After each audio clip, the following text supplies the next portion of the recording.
ମୁଁ ଓମ୍ ପ୍ରକାଶ ପାତ୍ର ଆପଣଙ୍କୁ ସ୍ୱାଗତ କରୁଛି ମୋ ୟୁଟ୍ୟୁବ୍ ଚ୍ୟାନେଲ୍ ଏମ୍ ଷ୍ଟଡି ଏକାଡେମୀକୁ। ଆଶା କରୁଛି ସମସ୍ତେ ଭଲରେ ଥିବେ ଏବଂ ଆଗାମୀ ପରୀକ୍ଷା ପାଇଁ ଆପଣଙ୍କ ପ୍ରିପାରେସନ୍ ଭଲ ଭାବରେ ଚାଲିଥିବ। ଓଟିଇଟି 2026 ହଉ କିମ୍ବା ଏଟି 2026 ଆପଣ ଯଦି ପ୍ରିପାରେସନ୍ କରୁଛନ୍ତି, ଆଜିର ଏହି ଭିଡ଼ିଓଟି ବହୁତ ଗୁରୁତ୍ୱପୂର୍ଣ୍ଣ। କାରଣ ଏହି ଭିଡ଼ିଓରେ ମୁଁ ସୋସିଆଲ ଷ୍ଟଡିଜ୍ ବା ସାମାଜିକ ପାଠ ଯେଉଁଥିରେ କି ହିଷ୍ଟ୍ରିର କ୍ୱେଶ୍ଚନ୍, ଜିଓଗ୍ରାଫିର କ୍ୱେଶ୍ଚନ୍ ଏବଂ ପଲିଟିର କ୍ୱେଶ୍ଚନ୍ ଗୁଡ଼ିକ ଆଜି ପ୍ରାକ୍ଟିସ୍ କରିବା। ତେଣୁ ଆପଣ ଭିଡ଼ିଓଟି ଫୁଲ୍ ଦେଖନ୍ତୁ। ଯଦି ଭିଡ଼ିଓଟି ଭଲ ଲାଗିଲା ଭିଡ଼ିଓଟିକୁ ଲାଇକ୍ କରିଦେବେ। ଆଉ ଚ୍ୟାନେଲରେ ପ୍ରଥମ ଥର ଆସିଥିଲେ ଚ୍ୟାନେଲଟିକୁ ସବସ୍କ୍ରାଇବ୍ କରି ବେଲ୍ ନୋଟିଫିକେସନଟି ଅଲରେ ସେଟ୍ କରିଦେବେ। ଆଉ ଗୋଟେ ଭଲ କମେଣ୍ଟ ମଧ୍ୟ କମେଣ୍ଟ ସେକ୍ସନରେ ଦେଇଦେବେ। ତେଣୁ ଯିବା କ୍ୱେଶ୍ଚନ୍ ଗୁଡ଼ିକ କ'ଣ ଅଛି ଦେଖିବା। ଏଇଟା ତ ପ୍ରଥମଟା ରହିଲା ଆମର ପେଡାଗୋଜି କ୍ୱେଶ୍ଚନ୍। ତେଣୁ ଆରମ୍ଭ କରିବା। ଫାର୍ଷ୍ଟ କ୍ୱେଶ୍ଚନଟି କ'ଣ ଅଛି ହିଷ୍ଟ୍ରି ଉପରେ। ମୋଗଲ ଶାସନ କାଳରେ ଓଡ଼ିଶାର ରାଜଧାନୀ କୋଉଠି ଅବସ୍ଥିତ ଥିଲା? ହେଲା, where is the capital of Odisha situated during the Mughal rule. Mughal ମାନେ ଯେତେବେଳେ ଶାସନ କରୁଥିଲେ ଓଡ଼ିଶାର ରାଜଧାନୀ ସେମାନେ କୋଉଟା ରଖିଥିଲେ? ଅପସନ୍ ଗୁଡ଼ିକ କ'ଣ ଅଛି? ଭଦ୍ରକ, ଜଳେଶ୍ୱର, କଟକ, ପିପିଲି। ତେଣୁ ସଠିକ୍ ଉତ୍ତର କ'ଣ ହବ? ମୋଗଲ ମାନେ କୋଉଠି ଓଡ଼ିଶାର ତାଙ୍କ ରାଜଧାନୀ ରଖିଥିଲେ?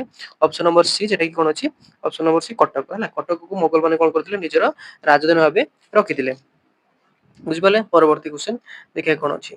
କେଉଁ ଚାପ ଗୋଷ୍ଠୀର କାମ ନୁହେଁ? ଯୋଉ ଆମର ଅପୋଜିସନ ଲିଡର ବା ଚାପ ଗୋଷ୍ଠୀ ଯେ ପ୍ରେସର ଗ୍ରୁପ କୁହାଯାଏ, ତାଙ୍କର କୋଉଟା ଗୋଟେ କାମ ନୁହେଁ। ଅପସନ ଗୁଡ଼ିକ କ'ଣ ଦେଇଛି? ନିର୍ବାଚନ ଲଢିବା, ସଂସଦଙ୍କୁ ପ୍ରଭାବିତ କରିବା, ଜନମତକୁ ପ୍ରଭାବିତ କରିବା, ନା ହଉଛି ଗୋଷ୍ଠୀ ସ୍ୱାର୍ଥ ରକ୍ଷା କରିବା। ହେଲା, ତେଣୁ ପ୍ରେସର ଗ୍ରୁପର କୋଉଟା କାମ ହବନି? ସଠିକ୍ ଉତ୍ତର ହବ କ'ଣ ନା ଅପସନ ନମ୍ବର ଏ, ଯେଟା କ'ଣ ନିର୍ବାଚନ ଲଢିବା। ହେଲା, ତେଣୁ ଆମର ଯୋଉ ଆମ ପ୍ରେସର ଗ୍ରୁପ କୋଉ ତାର କାମ ହବନି କ'ଣ? ମାନେ ସେମାନେ ଯେତେବେଳେ ଯେହେତୁ ଅପୋଜିସନ ଲିଡର ସେମାନେ ନିର୍ବାଚନ ଲଢିବେ, ସେମାନେ କାମ କରିବେ କ'ଣ? ସଂସଦକୁ ପ୍ରଭାବିତ କରିବା, ଯେମିତି କି ଇନଫ୍ଲୁଏନ୍ସ କରିବା ଏମପି କୁ, ଟୁ ଇନଫ୍ଲୁଏନ୍ସ ଦ ପବ୍ଲିକ ଓପିନିଅନ। ହେଲା, ଆଉ to protect the group interest. ହେଲା, ଗୋଷ୍ଠୀ ସ୍ୱାର୍ଥ ରକ୍ଷା କରିବେ। ବୁଝିପାରିଲେ? ପରବର୍ତ୍ତୀ ପ୍ରଶ୍ନ, କେଉଁ ଉପାଦାନଟି ଇତିହାସ ଶିକ୍ଷାଦାନର ଉଦ୍ଦେଶ୍ୟ ନିରୂପଣ ଦିଗରେ ସାଧାରଣତଃ ବିଚାର କରାଯାଏ? ହେଲା, ଆମର ଇତିହାସ ଯୋଉ ଶିକ୍ଷାଦାନ ଅଛି ସେଇଟାର କୋଉ ଉଦ୍ଦେଶ୍ୟ ନିରୂପଣ କରାଯାଇଥାଏ କୋଉ ଦିଗରେ? ଅପସନ ଗୁଡ଼ିକ କ'ଣ ଦେଇଛି? ବିଷୟବସ୍ତୁ ପ୍ରକାଶନ ପାଇଁ, ସାଂସ୍କୃତିକ ଐତିହ୍ୟ ପାଇଁ, ଶିକ୍ଷାର୍ଥୀର ମନସ୍ତାତ୍ତ୍ୱିକ ଆବଶ୍ୟକତା ପାଇଁ, ନା ପିତାମାତାଙ୍କର ସାମାଜିକ ସ୍ଥିତି ପାଇଁ? ହେଲା, ଏହାର ସଠିକ୍ ଉତ୍ତର କ'ଣ ହବ? ଅପସନ ନମ୍ବର ଡି, ଯେଟା କି କ'ଣ ଅଛି? ପିତାମାତାଙ୍କ ସାମାଜିକ ସ୍ଥିତି ପାଇଁ ହବ। ତାପରେ ରହିବ ପରବର୍ତ୍ତୀ କ୍ୱେଶ୍ଚନ, ଏଟା ପଲିଟିର କ୍ୱେଶ୍ଚନଟି ଅଛି। ରାଜ୍ୟ ଆଇନ ଓ କେନ୍ଦ୍ର ଆଇନ ମଧ୍ୟରେ ସଂଘର୍ଷ ହେଲେ କ'ଣ ହୁଏ? ଯଦି ଆମର କ'ଣ ହବ ନା ଷ୍ଟେଟ ଆଉ ଯୋଉ ଷ୍ଟେଟ ଲ ଆଉ ୟୁନିୟନ ଲ ଭିତରେ ଯଦି ଆମର କ'ଣ ହବ କ୍ଲାସ ହବ ବା ଆମର କ'ଣ ସଂଘର୍ଷ ହବ, ସେଠି କ'ଣ ହୁଏ? ଅପସନ କ'ଣ ଦେଇଛି? କେନ୍ଦ୍ର ଆଇନ ବଳବତ୍ତର ହୁଏ, ରାଜ୍ୟ ଆଇନ ବଳବତ୍ତର ହୁଏ, ନା ସୁପ୍ରିମକୋର୍ଟର ମତ ଲୋଡାଯାଏ, ନା ଅପସନ ନମ୍ବର ଡି ଅଛି ଦୁଇଟି ଯାକ ଆଇନ ଅକାମୀ ହୋଇଯାଏ। ହେଲା, ୟାର ସଠିକ୍ ଉତ୍ତରଟି କ'ଣ ହବ? ନା ଅପସନ ନମ୍ବର ଏ, ଯେଟା କି କେନ୍ଦ୍ର ଆଇନ ବଳବତ୍ତର ହୁଏ। ସେଣ୍ଟ୍ରାଲ ଲ ଟା କ'ଣ ହବ? ଆମର ବଳବତ୍ତର ରହିବ। ନେକ୍ସଟ କ୍ୱେଶ୍ଚନ ଅଛି କ'ଣ ନା ଉଦିତ କେଶରୀ କେଉଁ ମନ୍ଦିରର ନିର୍ମାଣ ସମ୍ପୂର୍ଣ୍ଣ କରିଥିଲେ? ହେଲା, ଯୋଉଟାକି ଆମର କ'ଣ ଉଦିତ କେଶରୀ କୁହାଯାଏ, ସେ କୋଉ ମନ୍ଦିରର କାମଟାକୁ ପୂର୍ଣ୍ଣ ରୂପେ ଶେଷ କରିଥିଲେ? ଅପସନ କ'ଣ ଦେଇଛି? ଲିଙ୍ଗରାଜ ମନ୍ଦିର, ରାଜାରାଣୀ ମନ୍ଦିର, ବ୍ରହ୍ମେଶ୍ୱର ମନ୍ଦିର, ନା ପରଶୁରାମେଶ୍ୱର ମନ୍ଦିର। ତେଣୁ ଏଟା ଓଡ଼ିଶାର ଜିକେର କ୍ୱେଶ୍ଚନ ପଡିଲା ଯେ ଉଦିତ କେଶରୀ ଯିଏ ଥିଲେ ସେ କୋଉ ମନ୍ଦିରର କାମଟା ଶେଷ କରିଥିଲେ? ସଠିକ୍ ଉତ୍ତର କ'ଣ ହବ? ନା ଅପସନ ନମ୍ବର ଏ, ଯେଟା କି ଲିଙ୍ଗରାଜ ମନ୍ଦିର। ଲିଙ୍ଗରାଜ ମନ୍ଦିରର କାମ ଶେଷ କରିଥିଲେ କିଏ? ନା ଉଦିତ କେଶରୀ। ପରବର୍ତ୍ତୀ କ୍ୱେଶ୍ଚନ ହେଉଛି ଓଡ଼ିଶାର ଅମରାବତୀ ଦୁର୍ଗ କିଏ ନିର୍ମାଣ କରିଥିଲେ? ଯୋଉ ଓଡ଼ିଶାରେ ଅମରାବତୀ ଦୁର୍ଗ ଆମେ ଦେଖୁଛୁ ସେଟାକୁ କିଏ ନିର୍ମାଣ କରିଥିଲେ? ଅପସନ କ'ଣ ଦେଇଛି? ଖାରବେଳ, ଚଡଗଙ୍ଗ ଦେବ, ହମ୍ପିର ଦେବ, ନା ହଉଛି କପିଳେନ୍ଦ୍ର ଦେବ। ଏଇଟା ବି ସେ ଓଡ଼ିଶା ଜିକେର କ୍ୱେଶ୍ଚନ ଦେଇଛି। ସଠିକ୍ ଉତ୍ତର ଏହାର କ'ଣ ହବ? ନା ଅପସନ ନମ୍ବର ବି, ଯେଟା କ'ଣ ଚଡଗଙ୍ଗ ଦେବ। ଚଡଗଙ୍ଗ ଦେବ କ'ଣ କରିଥିଲେ? ଓଡ଼ିଶାର ଅମରାବତୀ ଦୁର୍ଗଟାକୁ ତିଆରି କରିଥିଲେ। ପରବର୍ତ୍ତୀ କ୍ୱେଶ୍ଚନ, 1799 ମସିହାରେ ଫରାସୀ ମାନେ କେଉଁ ରାଜବଂଶ ବିରୁଦ୍ଧରେ ବିଦ୍ରୋହ କରିଥିଲେ? ହେଲା, the French did revolt against which dynasty in 1789? ଫରାସୀ ମାନେ କୋଉ ରାଜବଂଶ ବିରୁଦ୍ଧରେ ବିଦ୍ରୋହ କରିଥିଲେ? ଅପସନ କ'ଣ ଦେଇଛି? ରାମନୋପ, ହଉଛି ଟ୍ୟୁଡର, ନା ହଉଛି ହାନଭର, ନା ହଉଛି ଆମର ବରବ। ହେଲା, ବରବନ। ତେଣୁ ସଠିକ୍ ଉତ୍ତର କ'ଣ ହବ? ଯୋଉ ଫରାସୀ ମାନେ କୋଉ ରାଜବଂଶରେ ଆମର ବିଦ୍ରୋହ କରିଥିଲେ? ସଠିକ୍ ଉତ୍ତର ହବ ଅପସନ ନମ୍ବର ଡି, ଯେଟା କ'ଣ ବରବ। ହେଲା, ବରବନ ଆମର ରାଜବଂଶ ବିରୁଦ୍ଧରେ 1799 ମସିହାରେ ଫରାସୀ ମାନେ ବିଦ୍ରୋହ କରିଥିଲେ। ପରବର୍ତ୍ତୀ କ୍ୱେଶ୍ଚନ ରହିଛି ପରିବ୍ରାଜକ ଇବନ ବତୁତା କୋଉଠାରୁ ଆସିଥିଲେ? ଯୋଉ ଇବନ ବତୁତା ଫରେନ ଟ୍ରାଭେଲର, ସେ ତାଙ୍କ ଦେଶ ନାଁ କ'ଣ? ଅପସନ କ'ଣ ଦେଇଛି? ଚୀନ, England, Germany, Africa. Ibn Battuta କୋଉଠାରୁ ଆସିଥିଲେ? ସଠିକ୍ ଉତ୍ତରଟି କ'ଣ ହବ? ଅପସନ ନମ୍ବର ଡି, ଯେଟା କି କ'ଣ ଆଫ୍ରିକା। ହେଲା, ଆମର ଇବନ ବତୁତା କୋଉଠୁ ଆସିଥିଲେ? ନା ଆଫ୍ରିକାରୁ ଆସିଥିଲେ। ପରବର୍ତ୍ତୀ ପ୍ରଶ୍ନ ରହିଲା ମୁକୁନ୍ଦ ଦେବ କେଉଁ ଯୁଦ୍ଧରେ ପରାସ୍ତ ହୋଇଥିଲେ? ମୁକୁନ୍ଦ ଦେବ କୋଉ ଯୁଦ୍ଧରେ ତାଙ୍କୁ ପରାସ୍ତ କରାଯାଇଥିଲା? ଅପସନ କ'ଣ ଦେଇଛି? ଆମର ଗହିର ଟିକି ଯୁଦ୍ଧ, ନା ମନ୍ଦାରଣ ଯୁଦ୍ଧ, ନା ହଉଛି କାଣ୍ଡୁଭେଡି ଯୁଦ୍ଧ, ନା ହଉଛି ଦେବରକୋଣ୍ଡା ଯୁଦ୍ଧ। ହେଲା, ମୁକୁନ୍ଦ ଦେବ କୋଉ ଯୁଦ୍ଧରେ ପରାସ୍ତ କରିଥିଲେ? ସଠିକ୍ ଉତ୍ତରଟି କ'ଣ ହବ? ଅପସନ ନମ୍ବର ଏ, ଯେଟା କ'ଣ ଅଛି ଗହିର ଟିକି। ହେଲା, ଗହିର ଟିକି ଯୁଦ୍ଧରେ ମୁକୁନ୍ଦ ଦେବ ପରାସ୍ତ ହେଇଥିଲେ। ପରବର୍ତ୍ତୀ ପ୍ରଶ୍ନ ରହିଲା ସୁଲତାନୀ ଶାସନ ସମୟରେ ଗ୍ରାମର ହିସାବ ରକ୍ଷକ ପଦବୀ କ'ଣ ଥିଲା? ସୁଲତାନ ମାନେ ଶାସନ କରୁଥିଲେ ସେ ସମୟରେ ଯୋଉ ଗ୍ରାମର ଯୋଉ ଲୋକଟା କ'ଣ ହିସାବ ରଖୁଥିଲା, ସବୁ ପଇସା ପତ୍ରର ହିସାବ ରଖୁଥିଲା, ତାକୁ କ'ଣ ବୋଲି କୁହାଯାଉଥିଲା? ଅପସନ କ'ଣ ଦେଇଛି? ଚୌଧୁରୀ, ହଉଛି ମୁକୁନ୍ଦମନ, ହଉଛି କାନୁନଗୋ ନା ହଉଛି ପଟୁଆରୀ ହେଲା। ସୁଲତାନି ସମୟରେ କଣ କୁହାଯାଉଥିଲା? ସଠିକ ଉତ୍ତରଟି କଣ ହବ ନା ଅପସନ ନମ୍ବର ଡି ଯୋଉଟା କି ପଟୁଆରୀ ହେଲା। ଯୋଉମାନେ ହିସାବ ରଖୁଥିଲେ ଗୋଟେ ଗ୍ରାମର ସୁଲତାନଙ୍କ ସମୟରେ ତାକୁ କଣ ବୋଲି କୁହାଯାଉଥିଲା ନା ପଟୁଆରୀ ବୋଲି କୁହାଯାଉଥିଲା। ପରବର୍ତ୍ତୀ ପ୍ରଶ୍ନ ହେଲା ବେଲଜିୟମ କେବେ ନିଜର ସ୍ୱାଧୀନତା ଘୋଷଣା କରିଥିଲା? ହେଲା Belgium when did the Belgium declare his independence? 1815 ମସିହାରେ, 1830 ମସିହାରେ, 1838 ମସିହାରେ, 1848 ମସିହାରେ। ସଠିକ ଉତ୍ତରଟି କଣ ହବ? ଅପସନ ନମ୍ବର ବି 1830। 1830 ମସିହାରେ ବେଲଜିୟମ ନିଜକୁ ଇଣ୍ଡିପେଣ୍ଡେନ୍ସ ବୋଲି ଡିକ୍ଲେୟାର କରିଥିଲା। ପରବର୍ତ୍ତୀ ପ୍ରଶ୍ନ ସାଇମନ କମିଶନ ନିଯୁକ୍ତି ସମ୍ପର୍କରେ ବ୍ରିଟିଶ ସରକାର କେବେ ଘୋଷଣା କରିଥିଲେ? when did the British government announce about the appointment of Simon Commission? ହେଲା କେବେ ଘୋଷଣା କରିଥିଲେ? ଅପସନ କଣ ଦେଇଛି? 1926 ମସିହା, 1927 ମସିହା, 1928 ମସିହା, 1929 ମସିହା। ସାଇମନ କମିଶନ ଆସନ୍ତି ବୋଲି ବ୍ରିଟିଶ ସରକାର କେବେ ଘୋଷଣା କରିଥିଲେ? ସଠିକ ଉତ୍ତରଟି କଣ ହବ? ଅପସନ ନମ୍ବର ବି ଯାଇ କଣ 1927 ମସିହାରେ ବ୍ରିଟିଶ ସରକାର ଘୋଷଣା କରିଥିଲେ ଇଣ୍ଡିଆରେ ବା ଆମର ଭାରତରେ। ପରବର୍ତ୍ତୀ ପ୍ରଶ୍ନ ୟଙ୍ଗ ଇଟଲି ସଂଗଠନ କିଏ ପ୍ରତିଷ୍ଠା କରିଥିଲେ? ଯୋଉ ୟଙ୍ଗ ଇଟଲି ଅର୍ଗାନାଇଜେସନ ଗୋଟେ ଅଛି ତାକୁ କିଏ ଆମର ପ୍ରତିଷ୍ଠା କରିଥିଲେ? କାଭୁର, ମାର୍ଜନି, ଆଉ ଗାରିବାଲ୍ଡି ନା ହଉଛି ଭିକ୍ଟର ଇମାନୁଏଲ ଦ୍ୱିତୀୟ ହେଲା। ସଠିକ ଉତ୍ତର କଣ ହବ? ୟଙ୍ଗ ଇଟାଲୀ ଯୋଉ ଅର୍ଗାନାଇଜେସନ ର ଫାଉଣ୍ଡର କିଏ? ସଠିକ ଉତ୍ତର ଅପସନ ନମ୍ବର ବି ଯେ କି ମାର୍ଜନି ହେଲା।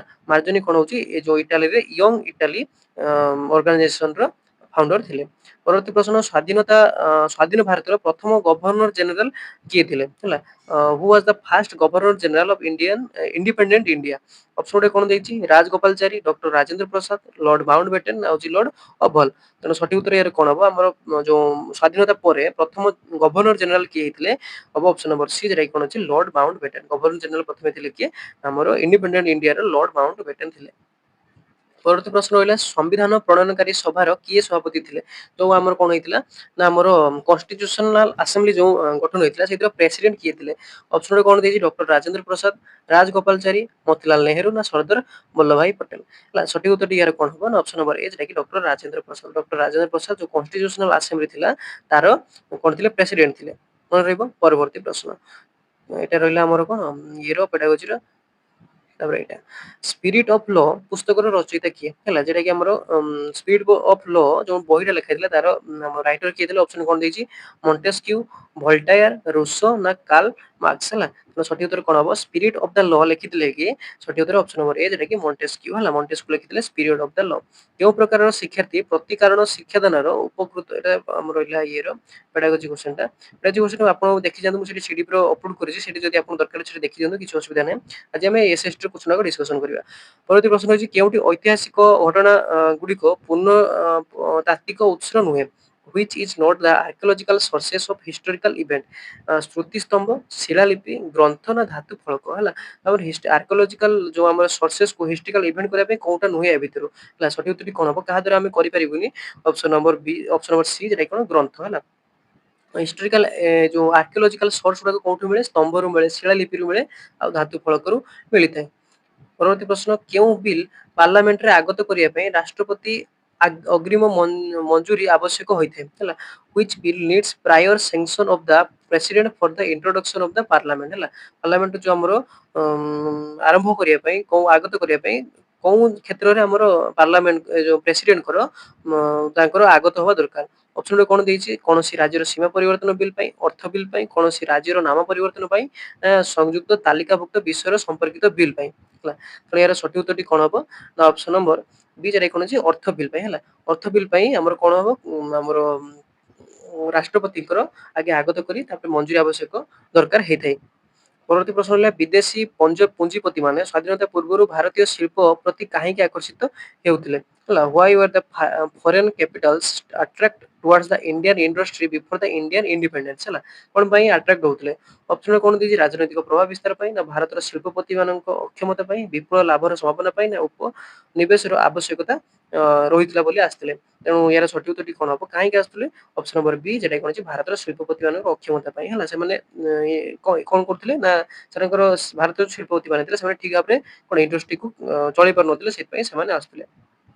ପରବର୍ତ୍ତୀ ପ୍ରଶ୍ନ ହେଲା କେଉଁଠି ଅର୍ଥନୈତିକ ଅଧିକାର ହେଲା କୋଉଟାରେ ଇକୋନୋମିକ ରାଇଟ ଆମର ରହିଛି କନଷ୍ଟିଟ୍ୟୁସନରେ? ଅପସନ କଣ ଦେଇଛି? ସମ୍ପତ୍ତିଗତ ଅଧିକାର, ଚୁକ୍ତି କରିବାର ଅଧିକାର, ନା ନିଯୁକ୍ତି ପାଇବାର ଅଧିକାର, ନା ଶିକ୍ଷାଗତ ଅଧିକାର? ତେଣୁ ଆମର ଇକୋନୋମିକ ଅର୍ଥନୈତିକ ଅଧିକାର ଭିତରୁ କୋଉଟା? ସଠିକ ଉତ୍ତର କଣ ହବ? ନା ଅପସନ ନମ୍ବର ବି ଯେଟା କି ଚୁକ୍ତି କରିବାର ଅଧିକାର ବା ରାଇଟ ଟୁ କଣ୍ଟ୍ରାକ୍ଟ। ହେଲା ଏଟା ହେଲା ଆମର ଅର୍ଥନୈତିକ ଅଧିକାର। ପରବର୍ତ୍ତୀ ପ୍ରଶ୍ନ ହେଲା ଭାରତର ଆଇନ ଶାସନ ବ୍ୟବସ୍ଥା କେଉଁମାନେ ପ୍ରବର୍ତ୍ତନ କରିଥିଲେ? ଯୋଉଟା କି ଆମର କୁହାଯାଏ କଣ ରୁଲ୍ସ ଅଫ ଲ କୋଉମାନେ ଆମର ଇଣ୍ଟ୍ରୋଡ୍ୟୁସ କରିଥିଲେ। ଅପସନ୍ କଣ ଦେଇଛି ମରହଟ୍ଟା ମାନେ ମୋଗଲ ମାନେ ବ୍ରିଟିଶ ମାନେ ନା ଫରାସୀ ମାନେ ହେଲା ଯୋଉ ରୁଲ ଅଫ ଲ ଗୁଡାକୁ ଇଣ୍ଟ୍ରୋଡ୍ୟୁସ କରିଥିଲେ କିଏ ସଠିକ ଉତ୍ତର ହବ ଅପସନ ନମ୍ବର ଏ ଯେ କି ମରହଟ୍ଟା ମାନେ ହେଲା ମରହଟ୍ଟା ମାନେ କଣ କରିଥିଲେ ଆଇନ ଶାସନ ବ୍ୟବସ୍ଥା ଗୁଡାକ ଆମର ଇଏ କରିଥିଲେ ତିଆରି ଇଣ୍ଟ୍ରୋଡ୍ୟୁସ କରିଥିଲେ। ପରବର୍ତ୍ତୀ ପ୍ରଶ୍ନ ରହିଲା ଭାରତୀୟ ସମ୍ବିଧାନର ଜରୁରୀକାଳୀନ ଧାରା ଗୁଡିକ କେଉଁ ଦେଶର ସମ୍ବିଧାନ ଦ୍ଵାରା ପ୍ରଭାବିତ ହେଇଥାଏ? ତେଣୁ ଅପସନ କଣ ଦେଇଛି ଯୁକ୍ତରାଷ୍ଟ୍ର ଆମେରିକା ଅଷ୍ଟ୍ରେଲିଆ ଜର୍ମାନୀ ବା ୱେମର ରିପବ୍ଲିକ ଅପସନ ଗୋଟେ ଅଛି Canada by the constitution of which country are the emergency provisions of India constitution influence emergency provisions ଟା ଆମର କଣ ହେଇଛି ଇନଫ୍ଲୁଏନ୍ସ ହେଇଛି ୟାର ସଠିକ ଉତ୍ତର କଣ ହବ ଅପସନ ନମ୍ବର ସି ଯେଟା କି ଜର୍ମାନୀ ୱେମର ରିପବ୍ଲିକ ହେଲା ଜର୍ମାନ ୱେମର ରିପବ୍ଲିକ ଆମର ଯୋଉ ଏମର୍ଜେନ୍ସି ପ୍ରୋଭିଜନସ ଟା ସେଇଟା ଆସିଛି।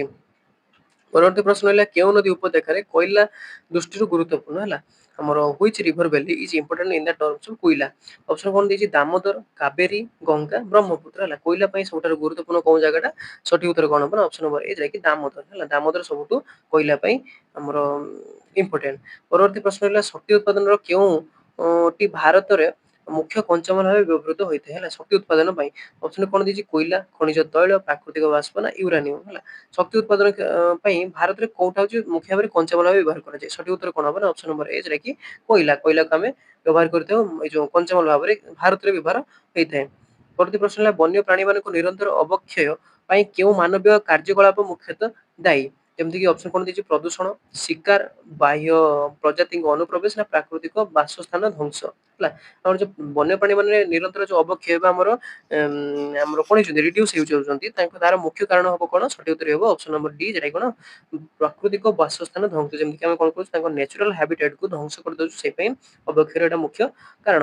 ପରବର୍ତ୍ତୀ ପ୍ରଶ୍ନ ହେଲା ନିମ୍ନତ କେଉଁ ନଦୀରୁ ଓଡିଶାର ଉତ୍ପତ୍ତି ଲାଭ କରିଛି ହେଲା ଓଡିଶାର ଡ୍ରେନେଜ ସିଷ୍ଟମରେ ଏଇଟା କୋଶ୍ଚିନ୍ ପଡିଛି ତାକୁ କହିଛି ଯେ ଓଡିଶାର ଯୋଉ କେଉଁ ନଦୀଟା ଆମର ନିମ୍ନତରୁ କୋଉ ନଦୀଟା ଓଡିଶାର ଉତ୍ପତ୍ତି ଲାଭ କରିଛି ଅପସନ କଣ ଦେଇଛି ସୁବର୍ଣ୍ଣରେଖା ବୈତରଣୀ ବ୍ରାହ୍ମଣୀ ମହାନଦୀ ହେଲା ତେଣୁ ସଠିକ ଉତ୍ତର କଣ ହବ କୋଉ ନଦୀଟା ଆମର ଓଡିଶାର ଉତ୍ପତ୍ତି ଲାଭ କରିଛି ଅପସନ ନମ୍ବର ବି ଯାହାକି ବୈତରଣୀ ହେଲା ବୈତରଣୀ ଟା ଆମର କଣ କରିଛି ଓଡିଶାର ଉତ୍ପତ୍ତି ଲାଭ କରିଛି। ପରବର୍ତ୍ତୀ ପ୍ରଶ୍ନ ଅକ୍ଷାଂଶ ଓ ଦ୍ରାଘିମା ପାଇଁ କେଉଁ ପଦ୍ଧତିଟି ସର୍ବାଧିକ ଉପଯୋଗୀ ହେଲା ଅକ୍ଷାଂଶ ଦ୍ରାଘିମା ପାଇଁ କୋଉଟା ଆମର ବହୁତ ୟୁଜଫୁଲ ବା ମୋଷ୍ଟ ଇମ୍ପୋର୍ଟାଣ୍ଟ ଅଛି ପ୍ରତ୍ୟକ୍ଷ ପର୍ଯ୍ୟବେକ୍ଷଣ ପରୀକ୍ଷଣ ଆଉ ବ୍ୟାଖ୍ୟାନ ପଦ୍ଧତି ହେଲା ତେଣୁ ଏହାର ସଠିକ ଉତ୍ତର କଣ ହବ କୋଉ ପ୍ରକାର ପଦ୍ଧତି ଆମେ ଉପଯୋଗୀ ହେଇପାରିବ ଆମର ଏଇଟା ପେଡାଗୋଜି କ୍ୱେଶ୍ଚନ ତଥାପି କହିଦଉଛି ଆନ୍ସର ଟା କଣ ହବ ଅପସନ ନମ୍ବର ସି ଯେଟା କଣ ପରୋକ୍ଷ ପର୍ଯ୍ୟବେକ୍ଷଣ ବା ଇନଡାଇରେକ୍ଟ ଆମର ଅବଜରଭେସନ ହେଲା। ପରବର୍ତ୍ତୀ ପ୍ରଶ୍ନ ହେଉଛି ଓଡିଶାର କେଉଁ ସହର ଦେଇ କର୍କଟ କ୍ରାନ୍ତି ଯାଇଛି ଅପସନ କଣ ଦେଇଛି ରାଉରକେଲା ବାରିପଦା ବାଲେଶ୍ୱର କୌଣସିଟି ନୁହେଁ ଯୋଉ କର୍କଟ କ୍ରାନ୍ତି ବା ଆମର କଣ କହିଥାଉ ଏଇଟା ନା ଟ୍ରପିକ ଅଫ କ୍ୟାନ୍ସର ଓଡିଶାର କୋଉ ଆମର ସିଟି ଦେଇ ଯାଇଛି ସଠିକ ଉତ୍ତରଟି କଣ ହବ ଅପସନ ନମ୍ବର ଡି ଯେଟା କଣ ଅଛି କୌଣସିଟି ନୁହେଁ ହେଲା ଓଡିଶାର କୌଣସି ଜାଗା ଉପରେ ଦେଇକି କଣ ଯାଇନି ନା ଆମର ଏ ନିମ୍ନ ରାଉରକେଲା ବାରିପଦା ବାଲେଶ୍ୱର ଭିତରୁ କୋଉଠି ଦେଇକି ଆମର ଟ୍ରପିକ ଅଫ କ୍ୟାନ୍ସର ଯାଇନାହିଁ। ପରବର୍ତ୍ତୀ ପ୍ରଶ୍ନ ହେଉଛି କେଉଁଠି ଜୈବ ମଣ୍ଡଳର ଏକ ଅଂଶ ନୁହେଁ ହେଲା ଜୈବମଣ୍ଡଳର ଗୋଟେ ଅଂଶ ନୁହେଁ ଯେମିତି ଅଶ୍ମମଣ୍ଡଳ ଦେଇଛି ବାୟୁମଣ୍ଡଳ ଦେଇଛି ବାରିମଣ୍ଡଳ ଦେଇଛି ବାୟୁମଣ୍ଡଳ ଦେଇଛି ହେଲା କୋଉଟା ଜୈବମଣ୍ଡଳ ଗୋଟେ ଅଂଶ ହବ ନାହିଁ ସଠିକ ଉତ୍ତର ହବ କଣ ଅପସନ ନମ୍ବର ବି ଯେଟା କି ବାହ୍ୟମଣ୍ଡଳ ହେଲା ଏକ୍ସୋସ୍ଫିୟର ଟା ଆମର କୌଣସି ପ୍ରକାର ଜୈବମଣ୍ଡଳ ଭିତରେ ଯିବ ନାହିଁ ଅଶ୍ମମଣ୍ଡଳ ଯିବ ବାରିମଣ୍ଡଳ ବାୟୁମଣ୍ଡଳ ତିନିଟା ସାରା ଯିବ। ପରବର୍ତ୍ତୀ ପ୍ରଶ୍ନ ହେଉଛି ଆଞ୍ଚଳିକ ଭୂଗୋଳ ଶିକ୍ଷାର କେଉଁଟି ଏକ ମୁଖ୍ୟ ସହାୟକ ସାମଗ୍ରୀ ଭାବେ ବ୍ୟବହୃତ ହୋଇଥାଏ ଯେଟା କି ଆଞ୍ଚଳିକ ଭୂଗୋଳ ହେଲା ଯେଟା କି ଆମେ କଣ କହିଥାଉ ନା ରିଜନାଲ ଯୋଉ ଜୋଗ୍ରାଫି ପଢିବା ପାଇଁ କୋଉଟା ସବୁଠାରୁ ମୁଖ୍ୟ ସହାୟକ ହୋଇଥାଏ ଗ୍ଲୋବ ଆଟଲାସ କଳାପଟା ଚାର୍ଟ ହେଲା ଆଞ୍ଚଳିକ ଭାବେ ପଢିବା ପାଇଁ ଜୋଗ୍ରାଫିକୁ ସବୁଠୁ ୟୁଜଫୁଲ କୋଉଟା ହବ ସଠିକ ଉତ୍ତର ହେଉଛି ଅପସନ ନମ୍ବର ବି ଯେଟା କି ଆଟଲାସ ହେଲା ଆମେ ଆଟଲାସ ବ୍ୟବହାର କରିଥାଉ ଯେକୌଣସି ରିଜନାଲ ଜୋଗ୍ରାଫି ଯଦି ପଢିବା ପାଇଁ ଚାହୁଁଛନ୍ତି।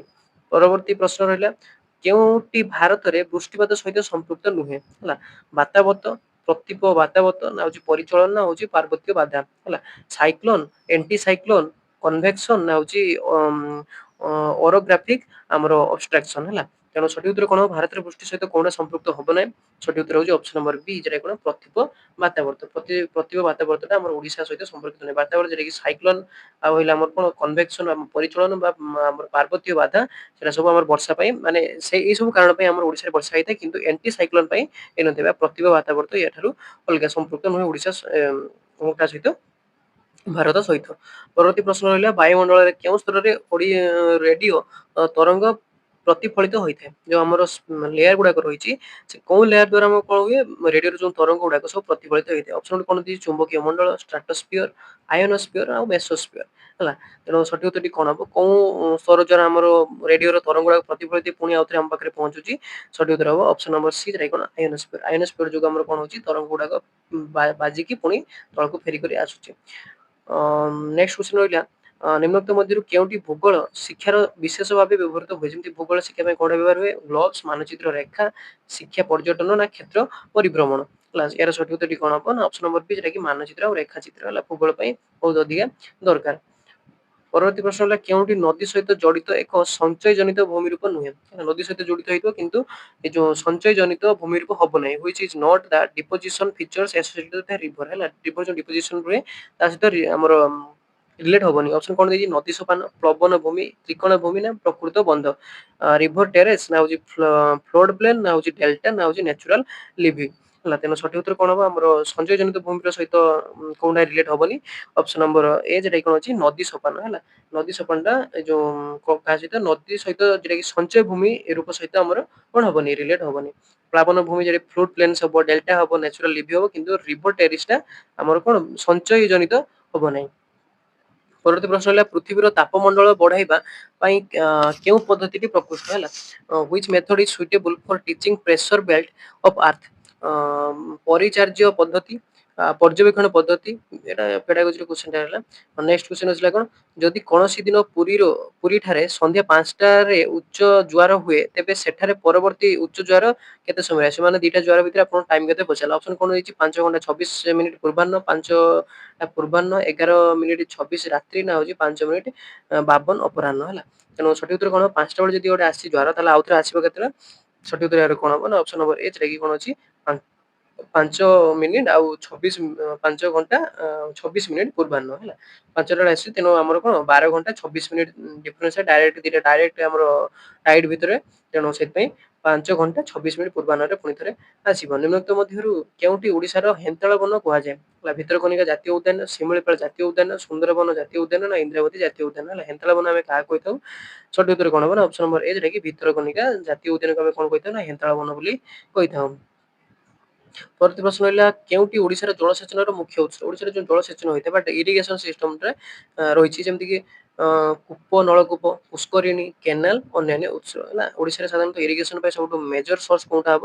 ସଠିକ ଉତ୍ତର ହଉଛି ଅପସନ ନମ୍ବର ସି, ଯେଟା କି କେନାଲ। ହେଲା, କେନାଲ ପାଇଁ ଆମର ଅଧିକ ଭାବରେ ଇରିଗେସନ ହେଇଥାଏ। ପରବର୍ତ୍ତୀ ପ୍ରଶ୍ନ ହେଲା, ଏକ ନଟିକାଲ ମାଇଲ କେତେ ମାପକୁ ବୁଝାଏ? ହେଲା, ଏକ ନଟିକାଲ ମାଇଲ କହିଲେ ଆମେ କେତେ ବୁଝୁ? 1.55 କିଲୋମିଟର, 1.65 କିଲୋମିଟର, 1.75 କିଲୋମିଟର ନା 1.85 କିଲୋମିଟର? ହେଲା, ନଟିକାଲ ମାଇଲ ହଉଛି କଣ? ସମୁଦ୍ର ଦୂରତା ମାପିବା ପାଇଁ ବ୍ୟବହାର କରାଯାଏ।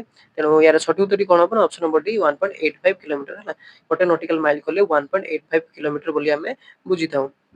ଯେମିତି କି ଆଉ ଗୋଟେ କ୍ୱେଶ୍ଚନ ଦେଇଛି ସେଇ ଜୋଗ୍ରାଫିର, ଅବସ୍ଥିତ ଦୃଷ୍ଟିରୁ କୋଉଠି ଯୋଡ? ଦେବ୍ରିଗଡ ବନ୍ୟପ୍ରାଣୀ ଅଭୟାରଣ୍ୟ ଦେବଗଡରେ ଅଛି। ହଦଗଡ ବନ୍ୟପ୍ରାଣୀ ଅଭୟାରଣ୍ୟ ଭଦ୍ରକରେ ରହିଛି।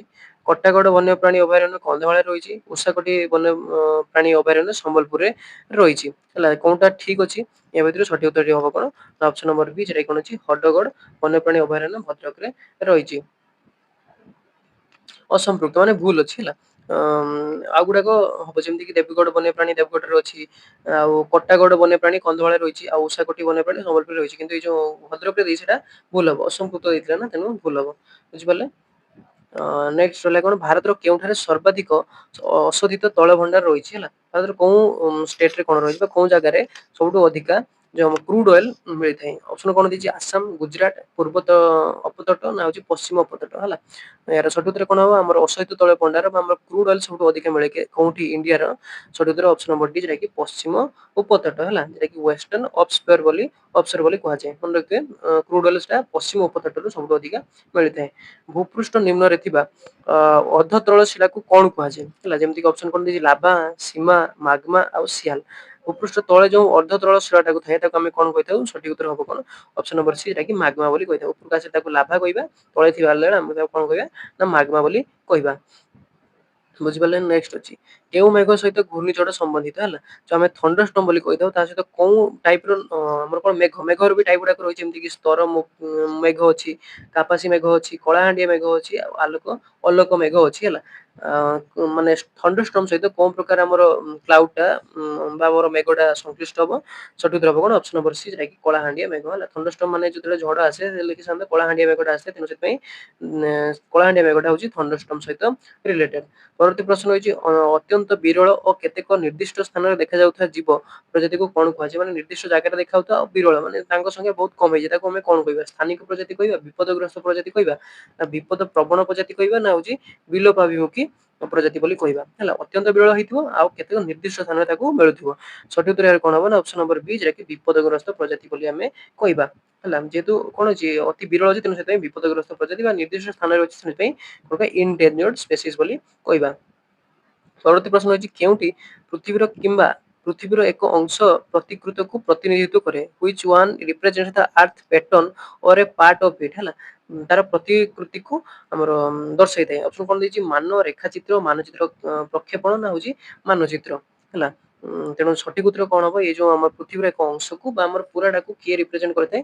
ସଠିକ ଉତ୍ତର ଅପସନ ନମ୍ବର ଡି, ଯୋଉଟା କି ମାନଚିତ୍ର ହେଲା। ମାନଚିତ୍ରଟା ଦର୍ଶା ଯାଇଥାଏ, ତାର ହୋଲ ହେଇଥାଉ ନହେଲେ ଗୋଟେ ପାର୍ଟକୁ ସିଏ ଦର୍ଶା ଯାଇଥାଏ। ପରବର୍ତ୍ତୀ ପ୍ରଶ୍ନ ଅଛି ଆମର ଏକ ମାନଚିତ୍ରରେ କେତେ ତଥ୍ୟ ସନ୍ନିବେଶିତ ହେବ କାହା ଉପରେ ନିର୍ଭର କରିଥାଏ? ଗୋଟେ ମାନଚିତ୍ରରେ କେତେ ଡାଟା ରହିବ ସେଟା କାହା ଉପରେ ଡିପେଣ୍ଡ କରେ? ମାନ ଉପରେ, ପ୍ରକ୍ଷେପଣ ଉପରେ, ପାରମ୍ପରିକ ସଂକେତ ଉପରେ ନା ଉପରୋକ୍ତ ସବୁ ଯାକ? ସ୍କେଲ ଉପରେ ଡିପେଣ୍ଡ କରେ, ପ୍ରୋଜେକ୍ସନ ଉପରେ ଡିପେଣ୍ଡ କରେ ନା କନଭେନ୍ସନାଲ ସାଇନ୍ ଉପରେ ଡିପେଣ୍ଡ କରେ ନା ଅଲ୍ ଅଫ୍ ଦ ଏବଭ? ତେଣୁ ସଠିକ ଉତ୍ତର କଣ ହବ? ମାନଚିତ୍ରରେ କଣ ତଥ୍ୟ ରହିବ ବୋଲି କାହା ଉପରେ ନିର୍ଭର କରିଥାଏ? ସଠିକ ଉତ୍ତର ଅପସନ ନମ୍ବର ଡି, ଯାହାକି ଉପରୋକ୍ତ ସମସ୍ତ ମାନ ଉପରେ, ପ୍ରକ୍ଷେପଣ ଉପରେ ଆଉ ପାରମ୍ପରିକ ସଂକେତ ଉପରେ ଡିପେଣ୍ଡ କରେ ଯେ କେତେ ତଥ୍ୟ ତା ଭିତରେ ରହିବ। ପରବର୍ତ୍ତୀ ପ୍ରଶ୍ନ ରହିଲା ନିମ୍ନୋକ୍ତ ଦୀପ ଯୋଡି ଗୁଡିକ ମଧ୍ୟରୁ କେଉଁ ଯୋଡିଟି 10 ଡିଗ୍ରୀ ପ୍ରଣାଳୀ ଦ୍ୱାରା ବିଚ୍ଛିନ୍ନ ହୋଇଥାଏ? ଯେମିତି 10 ଡିଗ୍ରୀ ଚ୍ୟାନେଲ ଦ୍ୱାରା ବିଚ୍ଛିନ୍ନ ହେଇଛି ହେଲା। ଅପସନ କଣ ଦେଲା? ଆଣ୍ଡାମାନ ନିକୋବର, ନିକୋବର ଆଉ କଣ ସୁମିତ୍ରା, ମାଳଦୀପ ଆଉ ଲାକ୍ଷାଦ୍ୱୀପ ନା ହଉଛି ସୁମିତ୍ରା ଆଉ କଣ ଜାଭା? ତେଣୁ 10 ଡିଗ୍ରୀ ଚ୍ୟାନେଲ ଦ୍ୱାରା ଆମର କୋଉ ଦିଟା ଜାଗା ବିଚ୍ଛିନ୍ନ ହଉଛି? ସଠିକ ଉତ୍ତର ହବ କଣ? ଅପସନ ନମ୍ବର ଏ, ଯାହାକି ଆଣ୍ଡାମାନ ଆଉ ନିକୋବର ହେଲା। ଆଣ୍ଡାମାନ ନିକୋବର ଦ୍ୱାରା 10 ଡିଗ୍ରୀ ଚ୍ୟାନେଲରେ ଆମର କଣ ହଉଛି ନା କଣ ହଉଛି ଅଲଗା ହେଉଛି। ତେଣୁ ଆପଣଙ୍କ ପାଇଁ ହୋମୱାର୍କ ରହିଲା 9 ଡିଗ୍ରୀ ଚ୍ୟାନେଲ ଦ୍ୱାରା କୋଉ ଦିଟା ଜାଗା କଣ ହଉଛି ବିଚ୍ଛିନ୍ନ ହଉଛି ମତେ କମେଣ୍ଟ ସେକ୍ସନରେ ଜଣେଇବେ ହେଲା। ହୋମୱାର୍କ ଏଟା ରହିଲେ କମେଣ୍ଟ ସେକ୍ସନରେ ଲେଖିକି ମତେ ଜଣେଇବେ 9 ଡିଗ୍ରୀ ଚ୍ୟାନେଲ ଦ୍ୱାରା କୋଉ ଦିଟା ଜାଗା କଣ ହଉଛି ଆମର ବିଚ୍ଛିନ୍ନ ହଉଛି। ତାପରେ କ୍ୱେଶ୍ଚନ ରହିଲା ଭାରତର କେଉଁଠାରେ ନାତିଶୀତୋଷ୍ଣ ମଣ୍ଡଳ ଅରଣ୍ୟ ଦେଖାଯାଏ? ଅପସନ କଣ ଦେଇଛି? ପୂର୍ବ ଘାଟ, ପଶ୍ଚିମ ଘାଟ, ଆରାବଳୀ ନା ହିମାଳୟ ହେଲା। ଭାରତର କୋଉ ଜାଗାରେ କଣ ହଉଛି ନାତିଶୀତୋଷ୍ଣ ବା ଆମର ଟେମ୍ପରେଟ୍ ଫରେଷ୍ଟ ଦେଖାଯାଏ? ଏହାର ସଠିକ ଉତ୍ତରଟା କଣ ହବ? ଅପସନ ନମ୍ବର ଡି, ଯେଟା କଣ ଅଛି ହିମାଳୟ। ହିମାଳୟରେ କଣ ପ୍ରକାର ନା ନାତିଶୀତୋଷ୍ଣ ମଣ୍ଡଳ ଅରଣ୍ୟ ଦେଖାଯାଇଥାଏ ହେଲା। ପରବର୍ତ୍ତୀ ପ୍ରଶ୍ନ ଅଛି ନିମ୍ନୋକ୍ତ ମଧ୍ୟରୁ କେଉଁଟି ପ୍ରାକୃତିକ ମାନଚିତ୍ରରେ ଅନ୍ତର୍ଭୁକ୍ତ ନୁହେଁ? ହେଲା, ନ୍ୟାଚୁରାଲ ଯୋଉ ଆମର ମ୍ୟାପ କୁହାଯାଏ ତାର ଭିତରେ ହବ ନାହିଁ। ଅପସନ କଣ ଦେଇଛି? ଖଣିଜ ମାନଚିତ୍ର ଭିତରେ ଯୋଉ ଖଗୋଳୀୟ ବା ଭୌଗୋଳୀୟ ମାନଚିତ୍ର, ଭୌଗୋଳୀୟ ମାନଚିତ୍ର, ମୂର୍ତ୍ତିକା ମାନଚିତ୍ର ନା ହଉଛି ଉଦ୍ଭିଦ ମାନଚିତ୍ର ହେଲା। ତେଣୁ କୋଉ ଭିତରେ ଆମର କଣ ନଥାଏ ନା ଆମର ପ୍ରାକୃତିକ ମାନଚିତ୍ର କାହା ଭିତରେ କୋଉଟା ନଥାଏ? ସଠିକ ଉତ୍ତର ହବ କଣ? ଅପସନ ନମ୍ବର ଏ, ଯେଟା କି ଖଣିଜ ମାନଚିତ୍ର। ଖଣିଜ ମାନଚିତ୍ର ଭିତରେ ଆମର କୌଣସି ପ୍ରାକୃତିକ ମାନଚିତ୍ର ଦେଖିବାକୁ ମିଳିନଥାଏ, ଯେଟା କି ମିନେରାଲ୍ସ ମ୍ୟାପ ବୋଲି କହିଥାଉ। ପରବର୍ତ୍ତୀ ପ୍ରଶ୍ନ ହେଲା କେଉଁ ଭୂକମ୍ପ ତରଙ୍ଗଟି ଗୁଟେନବର୍ଗ ଅଂଶଗତ ପର୍ଯ୍ୟନ୍ତ ଯାଇଥାଏ? which seismic wave does move up to the Gutenberg discontinuity ହେଲା। ଯୋଉ ଲେୟାର ଭିତରେ ଡିସକଣ୍ଟିନ୍ୟୁଟି ଥାଏ ସେ ତାରି ଉପରେ କ୍ୱେଶ୍ଚନଟା ଦେଲା ଯେ କୋଉ ତରଙ୍ଗଟା ଯୋଉ କଣ ରହିଲା ଗୁଟେନବର୍ଗ ଡିସକଣ୍ଟିନ୍ୟୁଟି ପର୍ଯ୍ୟନ୍ତ ଯାଇଥାଏ। ଯେମିତି ଭୂକମ୍ପ ରହିଲା P wave, S wave, L wave ଆଉ ଆର ୱେଭ ହେଲା। ତେଣୁ ଗୁଟେନବର୍ଗ ଡିସକଣ୍ଟିନ୍ୟୁଟି ପର୍ଯ୍ୟନ୍ତ କୋଉ ଆମର ଭୂକମ୍ପଟା ଯାଇଥାଏ? ସଠିକ ଉତ୍ତର ହବ କଣ? ଅପସନ ନମ୍ବର ବି, ଯେଟା କଣ ଅଛି ଏସ ୱେଭ। ଏସ ୱେଭ ଟା ଆମର ଗୁଟେନବର୍ଗ ଆମର ଡିସକଣ୍ଟିନ୍ୟୁ ପର୍ଯ୍ୟନ୍ତ ଯାଇପାରେ। ତେଣୁ ଡିସକଣ୍ଟିନ୍ୟୁଟି ଦେଖି ଦେଇଥିବେ ଆଉ ଏସ ୱେଭ ପି ୱେଭ ଟା ଦେଖିଥିବେ ଯେ କେଟା ହଉଛି ଆମର ଲଙ୍ଗିଚୁଡିନାଲ, କେଟା ହଉଛି ଟ୍ରାନ୍ସଭର୍ସନାଲ ହେଲା। ସେଟା ଟିକେ ଦେଖି ଦେଇଥିବେ ପକଉଛି ଭୂମିକମ୍ପରେ କୋଷ ଗୁଡାକ। ପରବର୍ତ୍ତୀ ରହିଲା ନିମ୍ନ ବାୟୁମଣ୍ଡଳରେ କେଉଁ ଗ୍ୟାସଟି ସ୍ଥାନରୁ ସ୍ଥାନ ଓ ସମୟରୁ ସମୟକୁ ବିଶେଷ ପରିବର୍ତ୍ତନ ଦେଖାଯାଏ? which gas does show significant variation from the place to place and time to time in lower temperature ହେଲା। lower atmosphere ହେଲା। lower atmosphere ସେମିତି ଦେଖାଯାଏ ସ୍ଥାନରୁ ସ୍ଥାନ ଆଉ ସମୟରୁ ସମୟରେ ହେଲା। ଅପସନ କଣ ଦେଇଛି? ଅମ୍ଳଜାନ, ଅଙ୍ଗାରକାମ୍ଳ, ଜଳୀୟ ବାଷ୍ପ ନା ଆର୍ଗନ ହେଲା। ସଠିକ ଉତ୍ତର ଏହାର କଣ ହବ? ଅପସନ ନମ୍ବର ସି, ଯେଟା କଣ ଜଳୀୟ ବାଷ୍ପ। ଜଳୀୟ ବାଷ୍ପଟା କଣ ଯେହେତୁ ଲୋଅର ଆଟମୋସ୍ଫିୟର ଥାଏ ସିଏ ସ୍ଥାନରୁ ସ୍ଥାନକୁ ଯାଇପାରେ ଆଉ ସମୟରୁ ସମୟ ବିଶେଷ ଭାବେ ପରିବର୍ତ୍ତନ ଦେଖାଯାଏ ଜଳୀୟ ବାଷ୍ପ କ୍ଷେତ୍ରରେ। ଲାଷ୍ଟ କ୍ୱେଶ୍ଚନଟା ଦେଇଛି କଣ? କେଉଁ ନଗରର ଜୁନ ମାସରେ ସବୁଠାରୁ ବଡ ଦିନ ହୋଇଥାଏ? ହେଲା, ଏ ଭିତରୁ କୋଉ ସିଟିରେ ଜୁନ ମାସରେ ସବୁଠୁ ଅଧିକ ଦିନଟା ଦେଖାଯାଇଥାଏ?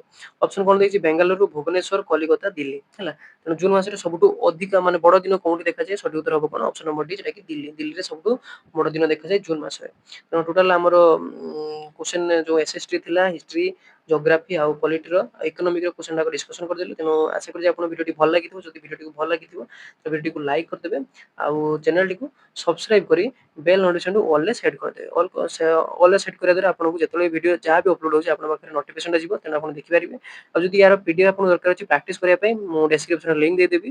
ସେଠି ଆପଣ ଯାଇ ଟେଲିଗ୍ରାମରେ ଜଏନ୍ ହେଇ ସେଠି ଆପଣ ପ୍ରାକ୍ଟିସ କରିପାରିବେ। ଆନ୍ସର କି ତ ଅଛି ସେଠି। ତେଣୁ ଆଜି ପାଇଁ ଏଇଠି ରହୁଛି। ନୂଆ ଟପିକରେ ନୂଆ ଆପଣଙ୍କ ଦେଖା ହବ। ସେଥିପାଇଁ ରହୁଛି। ଧନ୍ୟବାଦ।